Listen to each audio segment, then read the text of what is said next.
Welcome back, Panther fans. I'm David Brown, along with Ryan Graham. Hey, y'all. Tim Thurber. Hello. And this is State of Atlanta. I was about halfway through that little opening intro music before I realized I had not gotten my beer out to crack over this. And then I dropped the koozie. Well, so I was like record time of getting everything ready to go.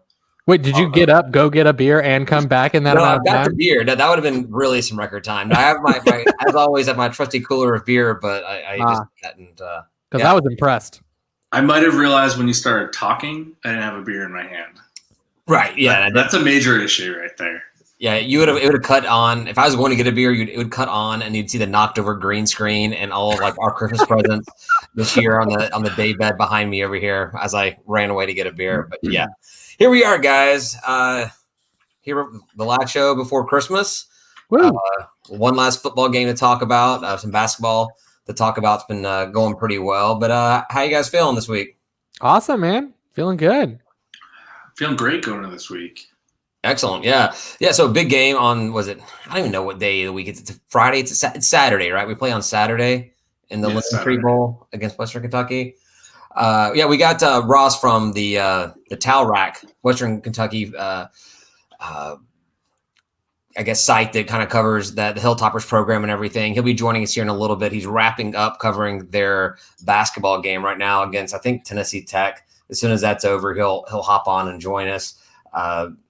They're beating them really well, as you should, against Tennessee Tech. But anyways, enough about them for now. When we first got this game, we figured out this bowl game, I think everybody was pretty confident about it. You still guys feeling pretty confident about this game going into it?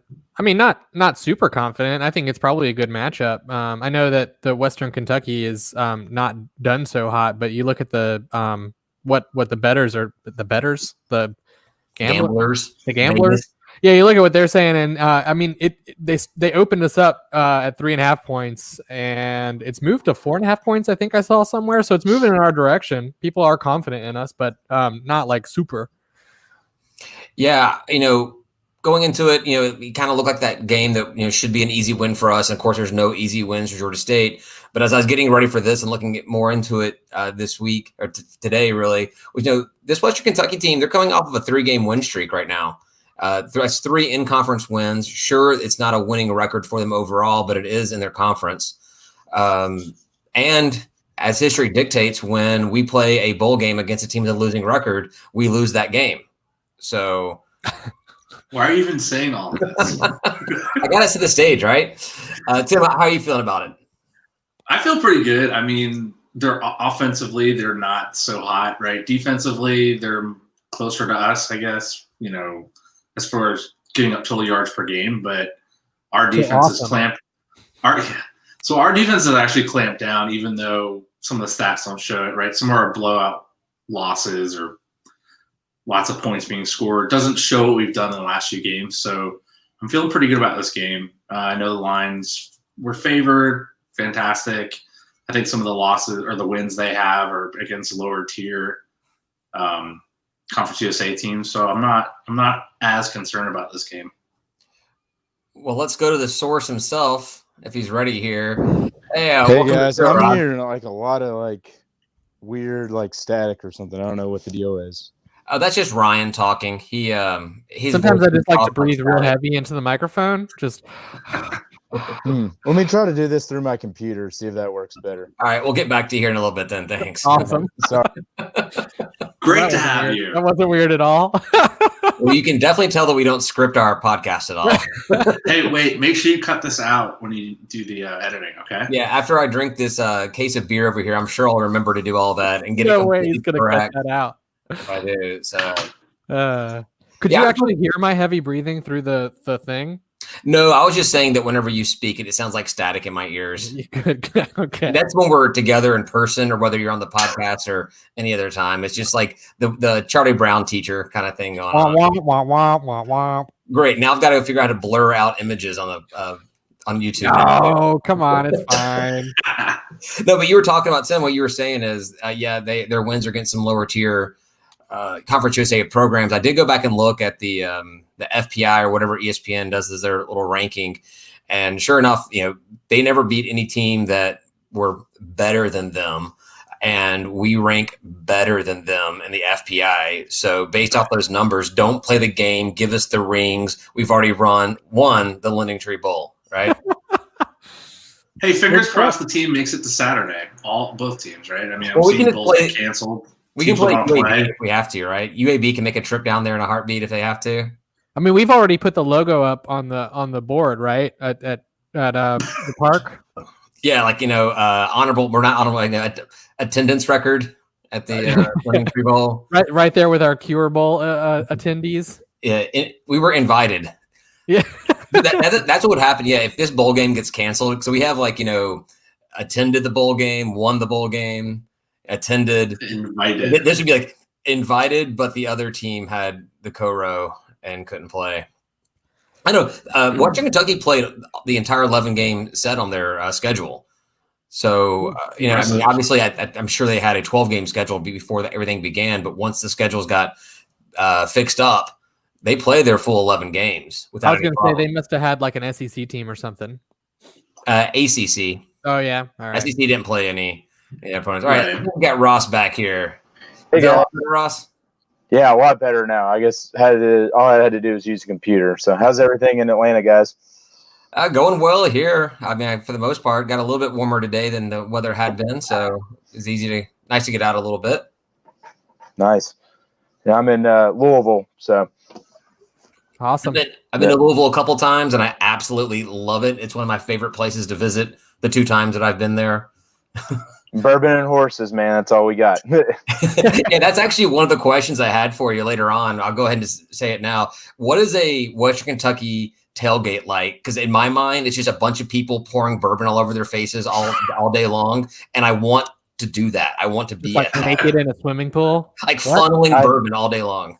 When I was in school, it was that wild a little bit, but basically our campus, we're the Hilltoppers. It's on a hill, so it kind of like encloses down from the top of the hill down to the bottom of campus where the football stadium is. So there's people that would tailgate all down the hill, and it's pretty like when the team's going well and the weather's good. It's pretty fun atmosphere. But I think recently, I guess some of the fraternities and sororities and stuff got a little too wild, so they've kind of made it less good. So and with this COVID year, I don't even know how it was. So and what even is too wild? Like who gets to decide that? Well, I remember with the tailgating in the grass on the side of the hill, we had mud slip and slides one day when it was pouring rain, and this was right when we went to FBS, and we were 0-10 or something. It was just, and then they're like, okay, not doing that again. I mean, I think if you're the Hilltoppers and you're not doing slip and slides, you're doing it wrong. Yeah, but it's a good little small atmosphere for a tailgate. So, if you're on a hill and you're in Kentucky, I feel like that's going to be a slip and slide no matter what. Because I know that if I'm tailgating on a hill drinking bourbon all day and I'm walking down to that stadium, I am not making that the entire trip on both feet. I'm falling quite a bit. I have a hard time making it over the curb of Georgia Avenue to make it into our tailgate, and that's to start the tailgate. Yeah, so I'll get it started, Ross, I guess. Obviously, this is a weird year for college football and for sports in general. Western Kentucky obviously probably didn't have the season they wanted to have, but how are you guys feeling about the team? I guess a winning conference record, but losing overall. Are you feeling okay with everything right now?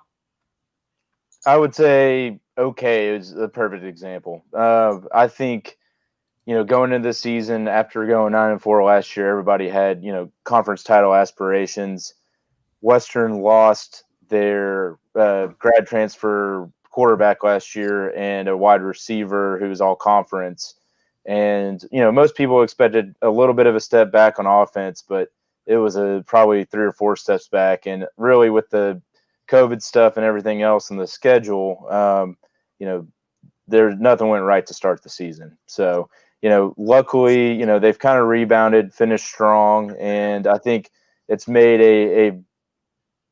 a bad, start to the season kind of palatable, where there's a little bit of momentum and buzz, and with this weird thing getting to play in a bowl game, if they can win on Saturday, then I think most fans will be happy and can kind of write it off to the flukiness and the growing pains of getting a new quarterback. So, Well, we will do everything we can to make your fans not happy come the end of Saturday afternoon. Yeah, I feel what you mean about the whole thing. It's kind of a weird season. Hard to judge everything. But yeah, I mean, you're playing in a bowl game. That's what you're supposed to want to do every year, right? Playing a bowl game. So you found a way to make it. That's good. Tim, you got a question for us? It's not a football question, but basketball question. Do you remember when we were in the same conference and we came to your arena and you guys thought you were going to curb stomp us? And yeah, I mean, we are a basketball school through and through, and I think our last year in the Sun Belt was the one year we kind of overlapped, right? And you guys, I think, won the tournament that year. Was that the Ron Hunter year or was that? No, I think Lafayette. I think you guys knocked us out of the tournament or something crazy like that. Like where, I think it was the year before Ron Hunter with the boot or whatever. But I remember you guys did beat us that year with RJ Hunter, and you guys had a good team. And I was kind of curious, how has your program been the last couple of years after you went to Tulane? It's been great. Yeah. I love that Ryan's the one that answered first to that question. He's the one that cares the least about basketball. Yeah, but we've consistently the one thing I care about is winning, baby. And we've consistently had 20+ win seasons, so we're good. Well, last year was 19, but yeah, sometimes you miss one. Well, hey, the good and the bad thing about last year is I don't know if the Sun Belt finished their tournament or not, but if you're like a program they didn't have a tournament at all. Yeah, so you're right on that bubble. No tournament existed for Sun Belt last year whatsoever at all. We're not going to talk about that or anything. You're right on the. You're like, hey, we would have won it anyway. So. Yeah, no, actually, we lost our first tournament game, and then they canceled the tournament the very next day. So we're saying the tournament did not happen. It just was not a thing whatsoever at all. Yeah, game results invalid. Tim, did you want to say anything more about basketball since you brought that up? No, I was shocked that we won that game. I'm sure your fans were in complete shock because I think So that would probably been 2014. I would think that was probably we were coming off back-to-back tournaments those 2 years, and that was kind of I think they had two really good upperclassmen guys that year, and Ray Harper, who was like the Sun Belt tournament wizard who won 4 games in 4 days 2 years in a row, but he always underachieved during the regular season. So that definitely, that was definitely those fun little basketball games back in the day. So yeah, you guys are looking pretty good this year too. So far, I've been kind of following your team a little bit. So beat Bama and Memphis, and confusingly, that forgot all about that Hilltopper win over Bama. Were you watching that game live, Ross? Did you know what was going on? Did you catch it? I mean, I knew it was going. I mean, it's a perfect example where you've got to have announcers in the arena. It's like because they had no idea that it was the shot clock violation, and they thought he didn't hit rim before that, and then they were then playing keep away after they missed the shot, and they're like, what the heck happened? And then Hollingsworth slams the ball on the ground, they win. And I was texting all my friends and all my people in the group text, and I was like, what the hell just happened? So I'll explain this for our listeners and for Ryan, who I'm sure hadn't paid attention to it at all. But yeah, so Western Kentucky is playing Bama. They're tied, and the closing seconds of the game, ball goes up. It's ruled goaltending, so the basket counts, but the scorekeeper never actually changes the score. So inside of the arena there, and even on TV, the score's not changed, but the Hilltoppers knew what was going on. The refs knew what were going on. And I would assume that probably the Bama players and coach knew what was going on as well. Yeah. So the Bama player goes up, tries to get a layup, misses. And then the Hilltoppers are just kind of tossing the ball all over the place, trying to avoid getting fouled. But everyone's like, why aren't they trying to score and try to win this game? They're just forcing into overtime with 20 seconds left. Clock buzzes. Hilltoppers jump up for joy, exit the stadium after talking a little smack to some of the fans there. But the camera stays on all the students and the fans in Bama's arena. And they're like, the game is tied. Why are they leaving? What's happening?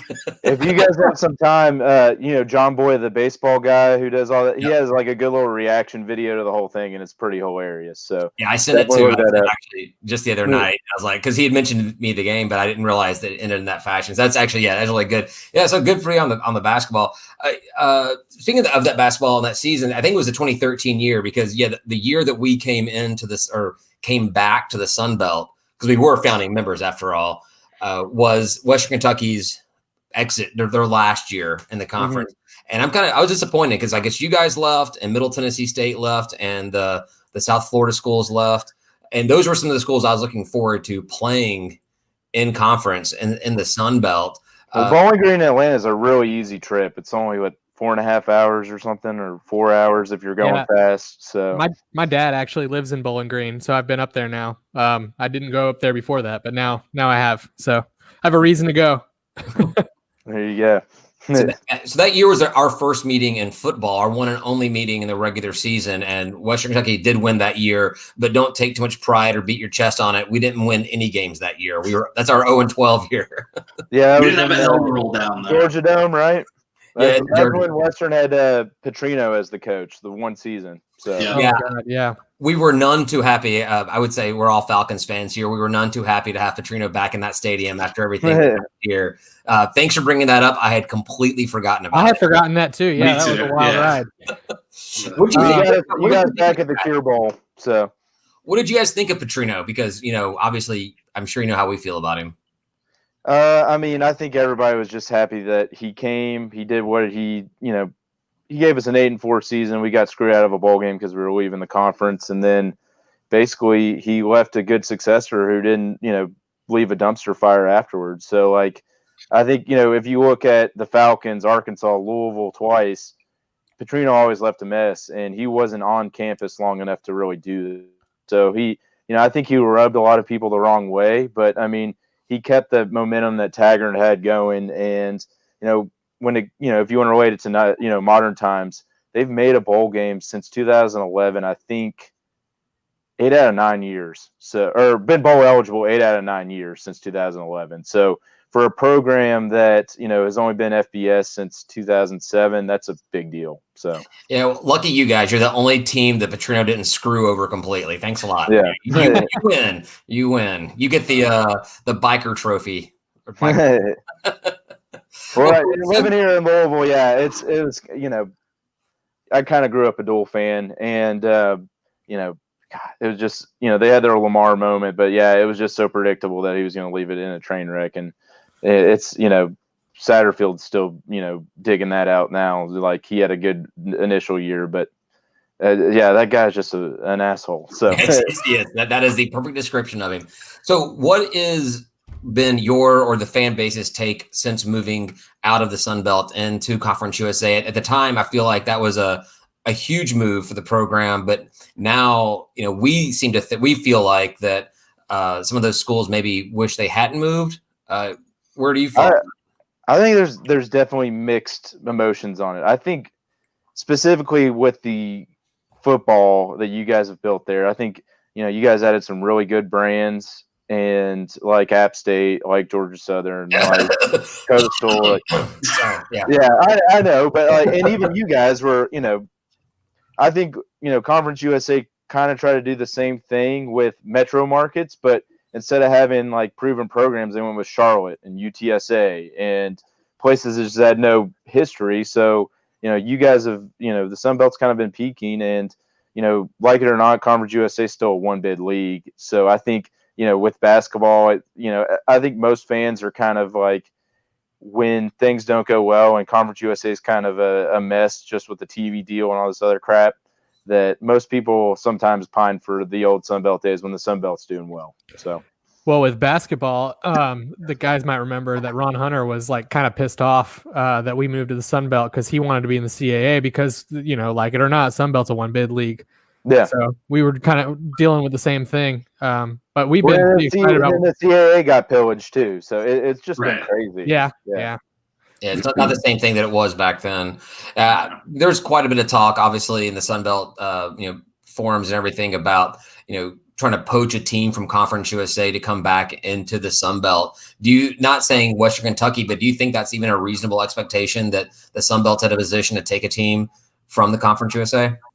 The Conference USA. I think the Conference USA. I don't think that's going to happen because I think still, with Conference USA playing on all these crazy channels like Stadium and other stuff, their TV deal is still a little bit better. And even if it's 200 $100,000 extra dollars a year, they'll still do it just because every team in the league's that poor. I've always argued that, the Sun Belt and Conference USA need to geographically realign, where like the Eastern time zone teams and like, I guess Western Kentucky would be right on the border being in the Central time zone. But like you basically do the Western half, whether it be the Texas, Louisiana, Arkansas, Mississippi schools on the west side, and then everybody else on the east side. And I think that would, just with travel and, our budget issues, at this level, I think that would be the best long-term thing. We actually had a piece on the Tower Act this year kind of examining, how that would help. With COVID, we kind of use that as a frame of reference to save money. But, I think it'd be good. I think having more drivable games would be fun. Like having you guys on the, every other year, 4.5 hours away, or App State 6 hours away or whatever. That'd be a lot easier than having to, no one wants to go to Texas, and they always hold the Conference USA and tournament in Frisco, and everybody hates it because no one cares about basketball in Texas. So, right. Yeah, I think that's something we talked about when this whole COVID thing was leading into the season, all those pieces such as yours about that realignment of combining the two conferences or some kind of merger of some sort. And it does make sense, especially in a pandemic with the being able to do close drive games versus getting people on flights and all that kind of stuff. Yeah, I think there's definitely an argument for some realignment in that area. But, my opinion, no one's going to pull the trigger. Everyone's going to be too shy to do something.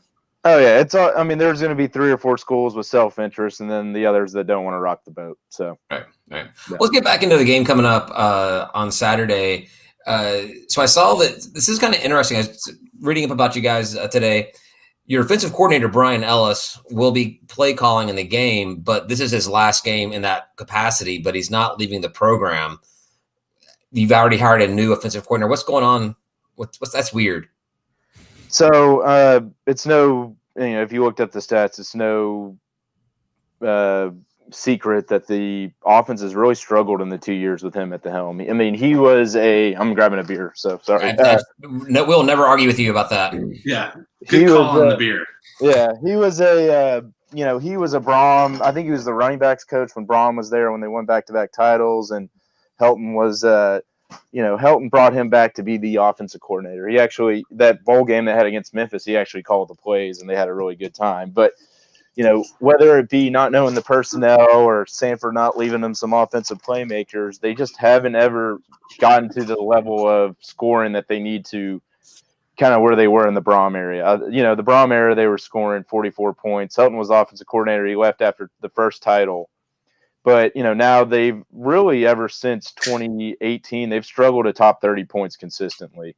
And they realize that leaves you no margin for error, even with a good defense. So, I think, Ellis is Helton's boy, and he's never going to run him off or anything. But they brought in this guy from Houston Baptist who was putting up 600 yards a game, air raid, Kingsbury, Texas Tech. But to be fair, he was coaching Patrick Mahomes. Well, yeah. Well, no, but at Houston Baptist, they played, Texas Tech, Louisiana Tech, and North Texas, and was still putting up 600 yards against, FBS competition at FCS school. So The hope is you bring him in. He'd probably only be there for a year or two, but they finally get the offense going. And, Ellis I think he's a good coach. He's just not a good play caller. So are they bringing him in as like an assistant offensive coordinator or a co-offensive coordinator? They also lost their other co-offensive coordinator to Arkansas State. Applin, their former Arkansas State quarterback, came in from North Alabama, and then he just went home. So I think it all kind of was just musical chairs. And so, yeah, Ellis will call plays during the bowl game, and the offense got better the last couple games, but I think they just needed some new ideas, and Helton realized that, we've got to bring in somebody different to move this forward. The offense that worked 5 years ago isn't working nowadays. So, what do you think about Helton? Is he a good coach? I think he's a good coach. I think, he's not going to wow you with his press conference demeanor. He's very laid back and very, kind of all shucks. But I think he's a good coach who, wants to win and, has a good pedigree. So, they lost their first game to Central Arkansas last year, and then they won 9 of their last I mean, they only lost 2 games the rest of the way, or 3 games the rest of the way. So I think he's a great coach. He makes adjustments, and his teams get better as the season goes on. So, with the addition of the staffs and closing the season strong, I think most people who were worried mid-season are kind of like, okay, we've got some momentum back. And I think, like I said earlier, if they can win on Saturday, then I think everybody's going to be excited for next season. Yeah, we all know that's not going to happen, so that's fine. Yeah, I did notice that you could basically double or triple your point totals in your last 2 games from every other game you played for the most part. So I think, I don't know, you guys haven't asked it, but, I think a lot of it stems with his addition of Tyrell Piggy from Maryland. This guy, you look at his surface stats, 9 touchdowns, no interceptions, but he struggles to pass for 150 yards a game. Yeah. So and he's not as elusive as he should be as a runner. So, when you're struggling to move the chains consistently, that's why they've just, they lost a game where they controlled against FAU, and Willie Taggart, our former coach, late and just gave up 1 touchdown. There was no margin for error. And luckily they've kind of adapted as the season gone on and, relied on their running game, relied on their defense. The defense has started getting turnovers and points off turnovers the last couple games. And, I think, I'm really excited about Saturday's matchup because it's strength versus strength. You guys have a great offense and we've got a good defense. So, we'll see which one gives. Yeah, Zachary Humphrey on our comments noted that your quarterback had come from Maryland, and I guess he missed a couple of games because of the turf toe and whatever. But that you kind of glossed over, which a really interesting stat that I came across today was for all quarterbacks that have thrown over 81 passes. This season, he's thrown 0 interceptions. He is really a game manager more than anything. Though he's good on the timing routes. And he takes care of the ball passing. Running the ball, he has probably 5 or 6 fumbles. He hasn't had them lately, but he actually didn't get injured. He got benched against Marshall, who made the Conference USA title game. He had 3 fumbles, and they benched him for a quarterback who's now transferring, Kavaris Thomas. And then Thomas got the turf toe and came back, and then Piggy came back. And then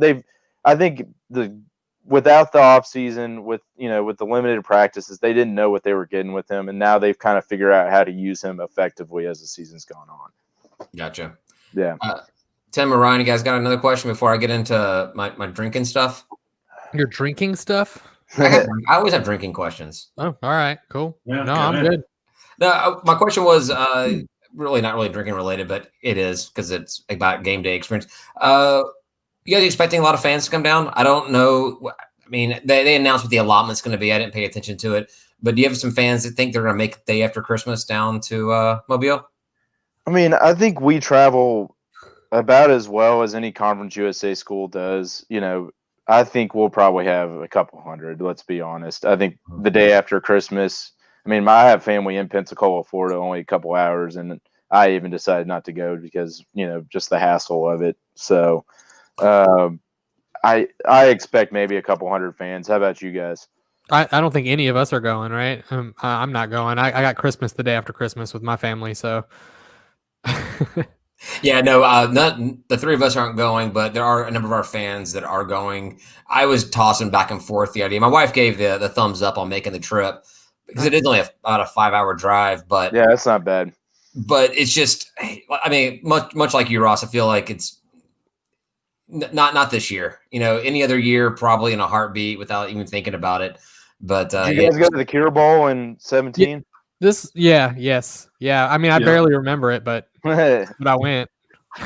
I went, and I wish I didn't remember it. We actually, so our school provided buses to any fans that wanted to go, and I took them up on it. And we did a tailgate in the buses on the way down there. I showed up just wasted, and I don't know how many of those those expensive ass beers that they had at the stadium. I was just trashed. Oh yeah, it was weird seeing that big stadium, and what was it, like 12,000 fans in there, kind of sparsed out, but it was our second time there too. So because we had played San Jose State there, the year before, or 2 years before? 2 years before. 2 years before, yeah. Well, they had.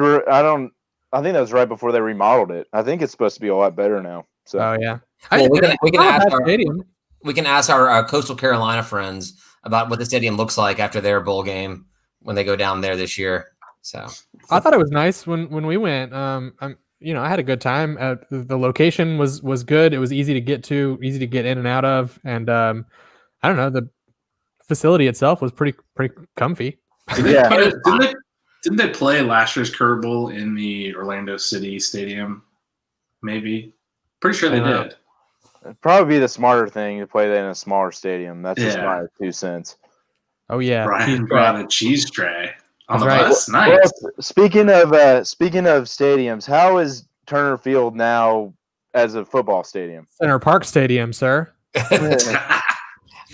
Yeah, who wants to field this one? Obviously, I've got my opinions, but if either one of you guys want to field it, I've been talking a lot. I love it. I love the stadium. I thought they've done a really good job of making it feel like a football stadium and not like a football field that's been stuck on a baseball stadium. There's still like the weird little like the outfield that's like all the way over and it's sort of behind everything, but I think they've done a really good job like fitting it in there. And then they replaced the video screen. That's really good. All the seats are still super comfy, even if they're kind of wearing out. I love it. I think it's great. Yeah, the corner end zone where first base was, if you don't look at that area, yeah, you wouldn't notice that it's not just a built for football stadium field. It looks great. There's still plenty of renovations that are planned for the university to take care of and everything, but we could not have lucked into a better stadium. I mean, there was nothing we could have done to gotten any better for us. It's great. And I mean, we don't have Western Kentucky on the schedule anytime, but if you ever want to come down, just watch a Georgia State game, come on down, man. It's a fun stadium to go into. We always got a lot of tickets floating around. So have you tickets are available? Did you ever go to a Braves game before? Oh yeah. I mean, I've got a funny story where, I mean, I went to go for the 2013 national championship and, watching Louisville play, who they play? Michigan. So I'll tell you guys a funny story. The day between the game, we couldn't get seats to the semifinal game against Wichita. So we tried to scalp, and some street guy like duped my friend and said, "Hey man, can you trade me 20s for $100 bill?" So I bought tickets the next day for the game on my credit card. It's like, "Hey, just settle up with me." I just threw them in there. We go the next day to a Braves game, and hey, I'll buy the tickets. You guys buy my beer at the game. I'm sitting in line, and it's taking forever for me to get tickets. Next thing I know, a cop rolls around the corner and takes me to the bowels of the stadium for a counterfeit bill. Shit. So it's like, it's like the two-sided glass, and it's just like a cinder block, like bare floor, and one little stadium seat where they were questioning it. And I was like, I know what that room looks like. I've been there. Oh boy. Whoa.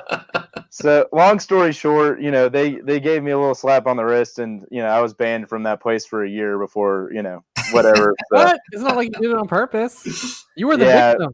You were, I mean, did they believe you at least? Like you got there was the good cop, bad cop. It was a funny story. My friends still laugh at it to this day. No, that's good. That's great. Well, the reason why I asked is because I don't know how much you remember, but there's that on the Brex pavilion area, like right before you get through the turnstiles to go in there. Yeah. So Georgia State has now opened that up to tailgating. So we actually set up our tailgates right there, right in the front of the stadium. That's pretty cool. Yeah, it's very cool. It's a great environment. Like I said, unfortunately, we don't have you guys on the schedule anytime, at all. But if you ever have a chance to come down to a Georgia State football game, please come down. It's a cool experience. It's a lot of fun out there. It's actually here, not so much. So something I kind of wanted to touch on was, David talked about how sad, like we were kind of sad when Middle Tennessee, Western Kentucky, and the two Florida schools left, because that's what we were kind of excited. Those are the schools we were excited about joining the Sun Belt for. Yeah. But the football gods have like graced us with playing Western Kentucky a couple times now. Like we're at a handful, do you see any kind of like potential rivalry forming? If we kind of keep on playing each other in this weird way, or even the schools like caring about scheduling. I mean, I know one thing. Western really recruits the heck out of Georgia, like everybody does. And well, we don't. We don't. So yeah, we recruit South Carolina. I don't know. I mean, we've had a lot of luck. I think our best player, D'Angelo Malone, who's going to be NFL draft picks from Georgia. I can't remember which town, but they've done a really good job hitting the area, and I wouldn't be surprised if they try to get a schedule going. I think, we've played Central Michigan a couple times in a bowl game. If we can get one more bowl game, I could say maybe a rivalry. Yeah. Well, you guys got to win one first before it to be a rivalry. Isn't that the rule? True. All right, I got one more question before I'll get you out of here because I already kept you a bit longer than I told you. But yeah, kind of on the same lines of what Ryan's getting at. Talking about rivalries, when I was doing my research for you guys, Wikipedia says your rivalries are one, Middle Tennessee, which I can totally get, but then actually listed Eastern Kentucky and Murray State. Are you guys actually rivals with FCS programs? They're kind of defunct rivals now. So if you want to know the history, Western Kentucky until the early 80s was in the OVC. And since then, they went to the Sun Belt back in, 82. And those rivalries have kind of dissipated. We'll still play Eastern every once in a while, and Murray won't play us anymore because they're threatened by us because, they basically are in that small conference and do well. But actually, Middle is probably our biggest rival.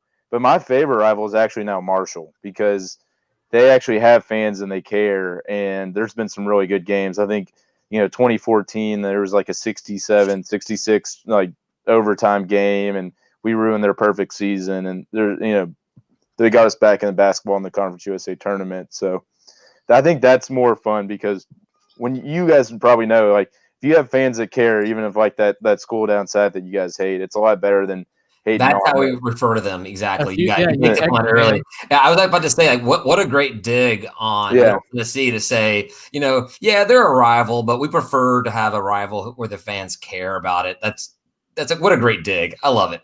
Yeah. Well, I mean, that's it's the God's honest truth. Have you ever been to Murfreesboro? That I used to live in Nashville for a couple years, and no one gives a crap about their program. So yeah, I was friends with one girl in our my apartment complex, and years ago, and she went to Middle Tennessee State, and she was the biggest Bama fan I've ever met in my life. So I mean, we have sidewalk alumni, other fans too, like anybody, but like there, it's not even relevant. So yeah. All right, well, guys, unless you got anything else, I'm going to let Ross get out of here. I just want to say best of luck to the Hilltoppers. How you feeling about this? How are you feeling about the game? You feeling good about the game, or can it go either way? I think it's a total 50-50 game with a couple weeks off and the strength versus strength. It just depends who shows up. So I don't know. I mean, we've been, knock on wood, we've been lucky. We didn't have any COVID cancellations and anything like that. But if they can get through, I think we'll know who's ready to play in the first 10 minutes of the game. And whoever is, I think they've got a good shot. I think, Bill Connolly had it 26-25 Western. So I think, if the game's in the 20s, we win. If it's in the 30s, you guys win. So, yeah, I would definitely put this a game. My opinion is it's going to be a 30s, 20s kind of game, in my opinion. But yeah. What's it, guys? Well, thanks a lot, Ross. It was great having you on, man. Hopefully our teams can clash again sometime. We'll get you back on for another episode. Sounds good, guys. Good luck on Saturday. Same to you. Hey, all right, bye. Bye. So is he like the nicest guy we've actually done one of these things with? Yeah, maybe. Hayden was pretty nice. He was pretty good. Except for your bathroom. What's that? Except for Ryan's bathroom. He was pretty nice. Oh, Ryan's Hayden from Coastal Carolina. Oh, yeah. No. Come on, man. He wasn't pretty nice. He terrorized my bathroom. Him and all his buddies. It wasn't even his alone. It's messed up, man. All right. So now that he's gone, we can talk candidly. How do you really feel about the game coming up? Well, we already talked about it, man. I know, but now that you talk about it again. No. I mean, I think maybe they're a little too nice, and we're probably gonna handle it. They're gonna be but it'd be like playing a Canadian team. We sack him. Oh, so sorry, we got in your way. I don't know. I mean, what I said earlier. I get it. Their offense is doing better the last couple of games, but our defense is doing better the last couple of games. So our strength, at least in the last couple of games, doesn't play well for them. I worry about our offense. The only thing I'm concerned about is also one of the things I'm encouraged about is we haven't played since that Southern game the last weekend after in November there after Thanksgiving. So one, we got a chance to get some players back, like Jamiest Williams, not Jamiest Williams, like I thought his name was. Jamiest Williams. Whatever, he's the Jamiest Jamiest. He is the Jamiest Jamiest. Yeah, he'll be back. Some other players, fully recovered. But then it's been 4 weeks now since we played a game. It's been a while. One less week for them. They did play on that December 5th, 6th week, whatever it was. And I did notice Charlotte, their game was postponed with Charlotte, and they still played week after, but still. And they beat back on. And they beat them. I think actually that was that game. That was that December 5th, December 6th weekend was when they actually did it. So, but yeah, I'm not going to be there, so I think we're going to win because I tend to lose games that I go to, and we win games that I don't go to. I worry about our offense. I think we're not consistent, and I worry that we have an off game there, and we're just not going to do well. So, but too much time off, huh? Too much time off, maybe a little rusty. No. I have had a consistent complaint about our offense where it does feel like there's the play that's being called is what's happening. There's not a check down going on, and we have made up for it with Sam Pinckney just being a monster receiver, and we have good receivers, and so I worry about it. But when things work, they work. When they don't work, they're terrible. I feel pretty confident about this game going into it. I'm not worried about it at all. I mean, but so whatsoever at all? Whatsoever at all. If we lose this game, I mean, is it that big of a deal? I'll be sad. I want to beat. I want to win every single game. And this is like one of those things where you get to compete against somebody not in your conference who is sort of paired up with you on purpose to be like a better matchup. And so, yeah, I want to win it. So I use reasoning that makes no logical sense whatsoever at all. And I just want to have an undefeated bowl record against a team. Yeah, fair enough. That's good. That's the only. If we lose the game on Saturday, that's what I'll be upset about. I'll be less upset about losing the game than I am. Dang it, we could be undefeated against Western. We could just make fun of them as the team that we always beat in a bowl game. Tim, how upset are you going to be if we lose? I'll be pretty upset. I mean, we've had a couple cancellations this year. Did pretty well to end the season. To end it losing, I mean, we'll have a 5-5 record, but. If we lose, I'm just going to be like, we can't count this because it's COVID. No one like the basketball tournament last year, right? We don't count that either. I'm pretty sure every single school's record is going to have an asterisk on the 2020 year for some reason. If we're losing, can we call COVID in the fourth quarter before the game's over and just stop? Actually, no. I say let's score on the opening drive, then call COVID and say, sorry, we can't play anymore. We just found out that. We have the COVID. No, I did. I saw a funny Facebook post from one of my friends, and it was about Ohio State, and they were like the college football playoff committee provided new rules for Ohio State, and it was 5-yard first downs, 50 yards, and a touchdown, and they can decide whether or not they want any particular half to count. Right. Sounds about right. About right. Do you guys want to talk about the other Sunbelt Bowls at all? Sure. One's already happened. App State beat the ever-loving snot out of the North Texas Mean Green or whatever their weird mascot is. I might have watched a couple minutes of that, and it got snippy between the two teams for sure. Good. App was throwing it in their face that they were beating the crap out of them. Going for it on fourth down, up 18, 21 points. They're like, no, we're going to go for it. We don't care.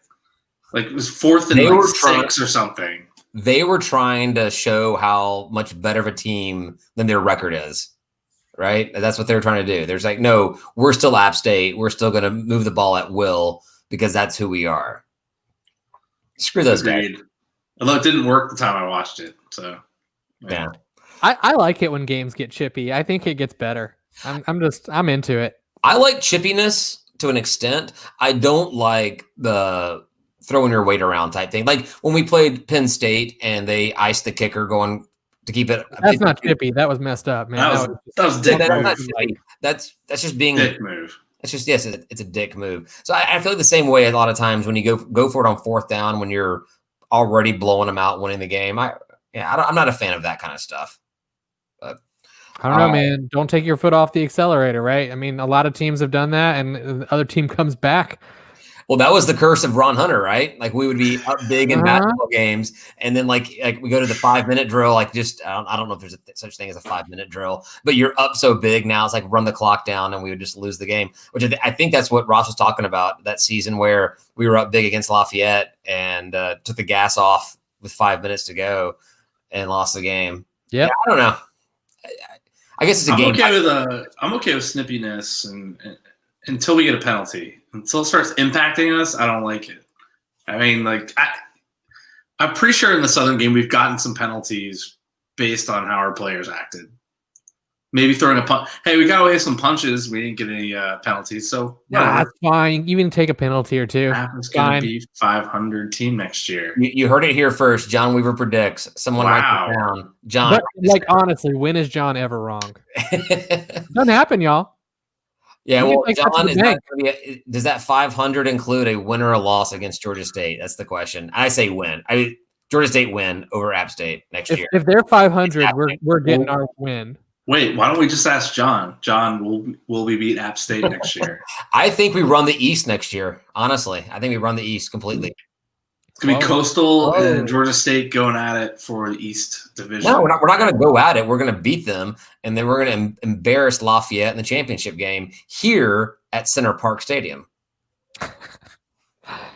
Coastal probably is flash in the pan type thing. I don't see them like staying where they are, like plateauing or anything. This was a peak. Oh no, they're moving on, Ryan. New conference.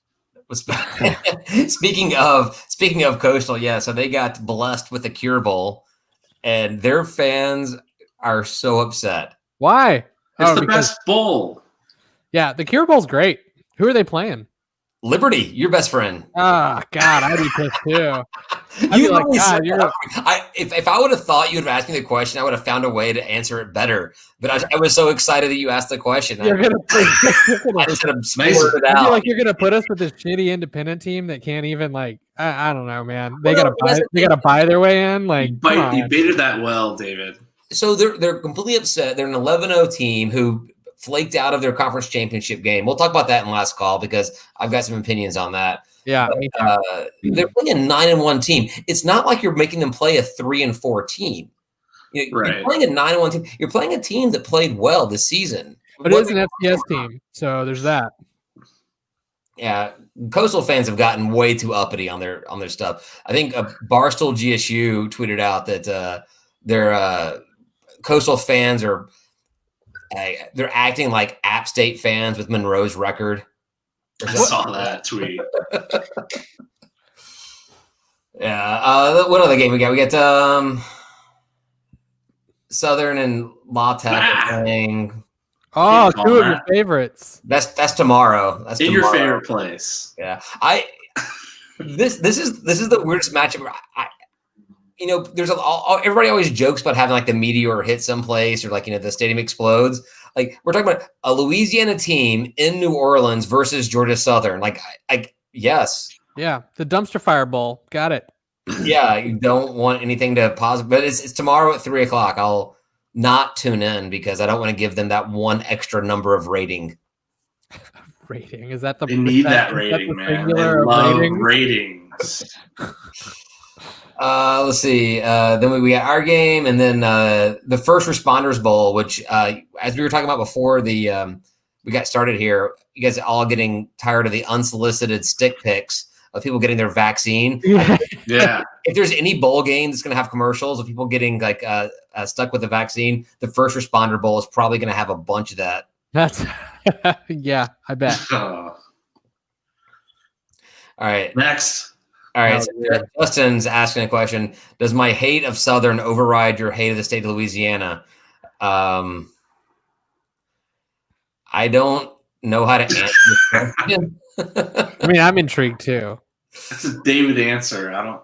Well, it's kind of like people asking the question, like, what would you rather have? What's worse? Georgia State wins a national championship or the Falcons win the Super Bowl? Like, which one means more to you? I'm like, well, I mean, I've been a Falcons fan, longer than Georgia State fan because we didn't have football back then.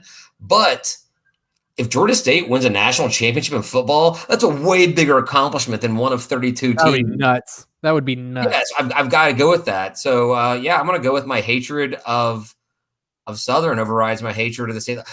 I do often refer to Southern as just like the Saints fans, the college equivalent of Saints fans. So he does. I've seen that a lot. Yeah. Anyhow, that First Responder Bowl is another Louisiana team known as Lafayette against UTSA.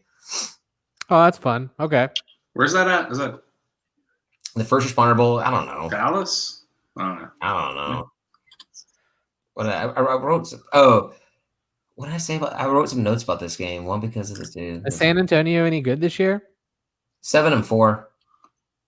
So ish. Yeah, I mean that's good for us. Yeah, that's why I said that. So I want Lafayette to lose this game because they're a school from Louisiana, not named Louisiana, but from Louisiana. So I want them to lose for that reason. But then also I want them to lose because they were talking so much crap about how they would destroy Coastal in the Sun Belt Championship that didn't happen. I'll be like, yeah, but you can't even beat UTSA. Yeah. All right, we've been going on for almost an hour now. Let's talk about basketball a little bit, then we'll get into last call and a few more things we can pick up there.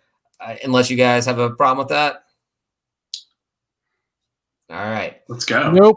All right, so I don't know about you guys, but for Christmas, my number one wish list is I want some Semi Underoos.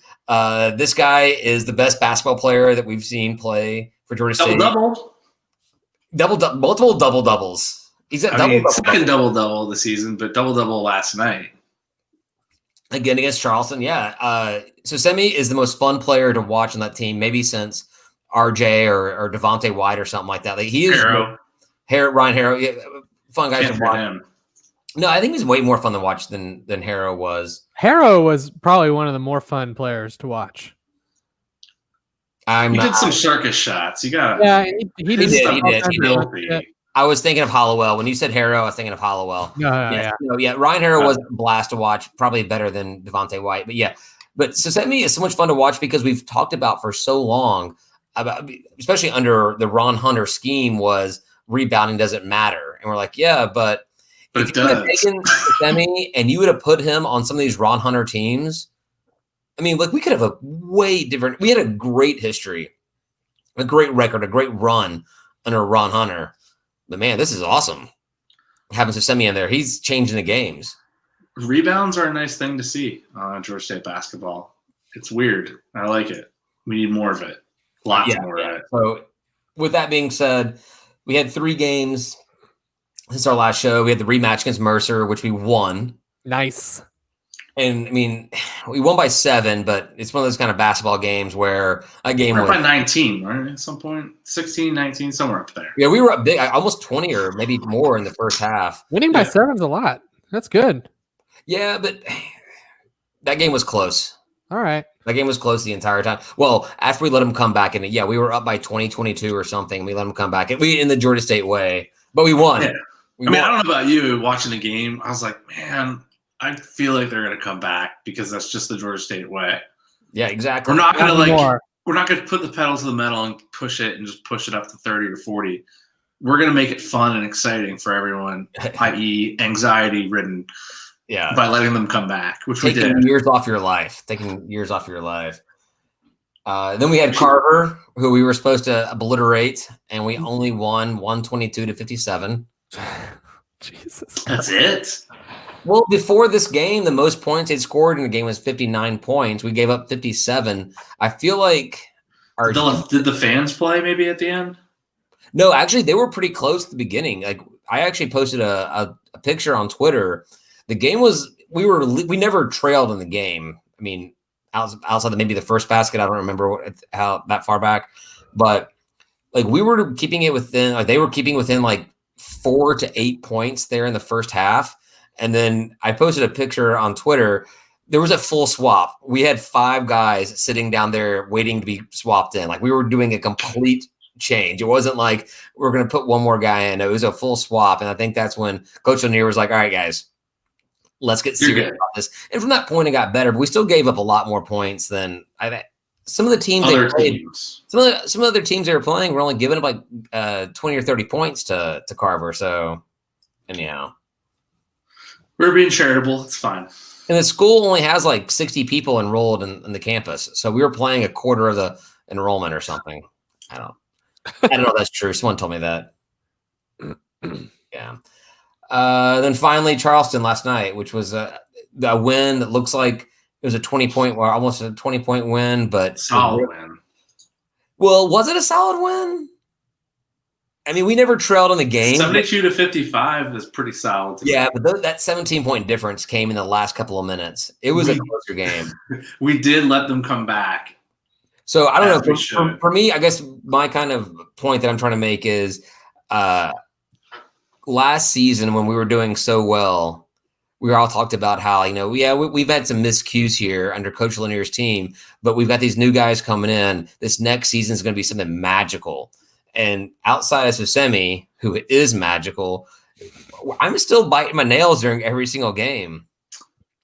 I mean, you have a team. I mean, 17 points is a lot of points, man. It doesn't matter when they come. It doesn't matter if they come at the end or the beginning or whatever. Like, who cares? You got 17 points. It was one of those kind of games where like they're fouling you in the last couple of seconds, and they're just. It wasn't a 17-point game. We were, up by single digits. Midway through the second half, it was like a 5-point lead, right, give or take. And maybe I'm just conditioned to feel like a 5-point lead is a loss. Yeah, but they the team looked at that and said it's not enough, and then went up by 17.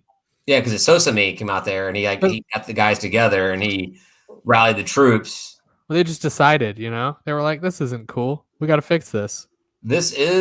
I don't know how far this ranks as far as our best start ever, but before this game, when we were 5-1, they said this was our best start since like 2003 or something.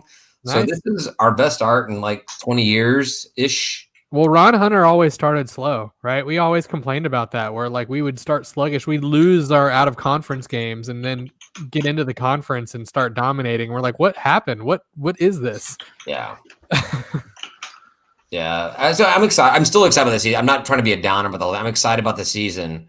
But all right, some they'll play. It'll be fine. So John Weaver says this team is not as good as 2018, 2015, or 2014, but the competition is not as good. I'd agree. Interesting. We'll see how it goes. We're currently tied for first place in the conference, but they're splitting it up. They're doing East and West now. Yeah, this season because of COVID, and looking at the stats, like East and West, this is actually could hurt Georgia State's opportunities because I guess everybody makes it. Like I think 5 or 4 out of the top 5 teams are all from the East. Like once again, the East Division is the toughest in the Sun Belt. So maybe what we talked to Ross about merging the conferences. Maybe we just take the East Division of Sun Belt, drop Troy and Southern, and then add our favorite teams from Conference USA. Yep, do it. Make it happen, David. Make it happen. I'll use my power. I'll use my power, as Tim says. But no, we don't play another game until after next week's episode, so no reason to talk about that. But this is the end of out of conference play, and we're 6-1. And that one loss we've gotten back by beating them again, so we're really 5-0. I'll take it. Yep. I like perfect record. I like it. Perfect record. Made up perfect record. Well, if you just don't count this game, we only count what we want. That's it. I choose to count what I want to count, and it's like with the college football games we lost. It's like with the college football playoff committee. We get to decide which games are important, which games are not. So I'm really curious how these Friday, Saturday things go. It's going to get interesting. The one thing that makes it easier on me / us about it is the way that we're playing one team every week, 2 games. We can get one opposing fan base personality on here, and we can talk about the 2 games every week and not worry about having 2 different people on. So you used your powers. I use my powers. Exactly. Let's see. I mean, I don't know. I was thinking about it today. Like, if any team comes down with COVID, you could like miss 2 weeks of games, right? depending on the timing, I don't like that. But it's college basketball. There's nothing you can really do. I mean, I guess that's why everyone makes the tournament, right? So that, hey, if you had a COVID issue and you couldn't play 4 games, it doesn't really matter. Once you get in the tournament, you beat everyone. Who cares? Now that you're all healthy and everyone else is sick. Hopefully everyone's healthy for the tournament. We'll see how basketball goes. We have a weird schedule: 2 games at Coastal, 2 games at Troy, and then Coastal back here before we go. Whatever. We'll talk about that next week. One last little thing: women's basketball doing well, but struggled a little bit. They had an overtime loss last night to Chattanooga. Otherwise, they'd be 5-2 on the season. Those losses being to Tech and to UGA, which I'd be totally cool with for that team. But women are doing well. They're doing okay. I like it. Yeah. You guys, anything else before last call? Nope. Let's do it. All right. Yeah. Thanks everybody for listening. We're going to go over to last call where I want to talk about the canceled Sunbelt Championship game in a explicit detail, because there's been some funny stuff about that I just wanted to get in deep about, and whatever else. We'll talk about whatever else Georgia State going on. Thanks, Ryan, for listening. Thanks, Ryan. Thanks, Tim, for being here. Special thanks to Ross from the Towel Rack. Links to all that kind of stuff in the description, if I remember it. And we'll talk to you guys next week. Bye, y'all. Peace. And Merry Christmas.